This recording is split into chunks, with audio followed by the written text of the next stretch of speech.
अस्सलाम वालेकुम। मैं मनसीर मिठू अरवा बाला मौजू कलाम तो जी सभरणी बिजणो ग़रीब जी शादी आहे। माण्हूअ जे अंदर जी काठ जे पौर जी अल्लाह ख़ुदा ख़ालिक खे ख़बर आहे। तो जी सभरणी बि ॼणो ग़रीब जी शादी आहे।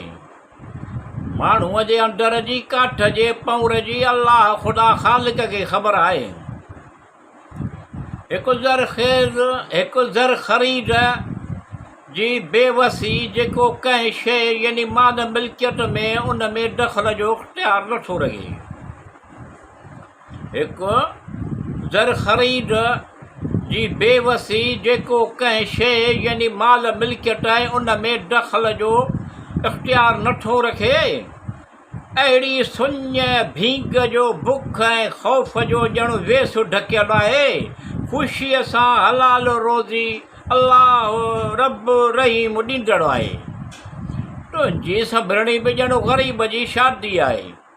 माण्हूअ जे अंदर जी काठ जे पौर जी अल्लाह ख़ुदा ख़ालिक खे ख़बर आहे।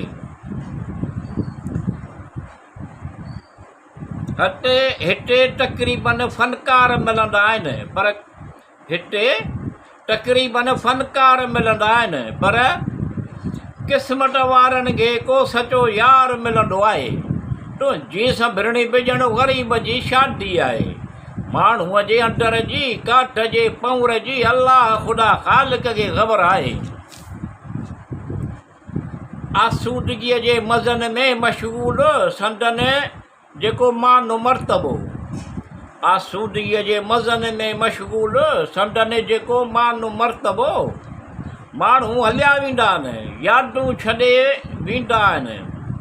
अल्लाह परवरदिगार कारसाज़ आहे। तो जी सभरणी बि ॼणु ग़रीब जी शादी आहे। माण्हूअ जे अंदर जी काठ जे पौर जी अल्लाह ख़ुदा ख़ालिक खे ख़बर आहे।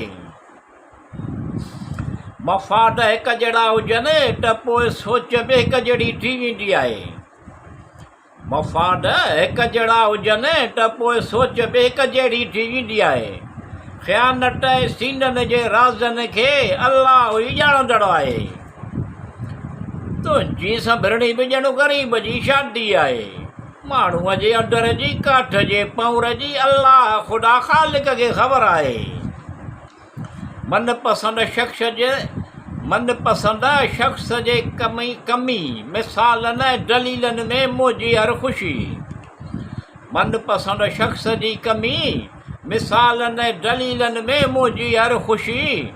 मुंहिंजी परेशानी हर निगाह प्यासी, मुंहिंजो ग़म मुंहिंजी उदासी कॾहिं तूं अची ॾिस जो आहे।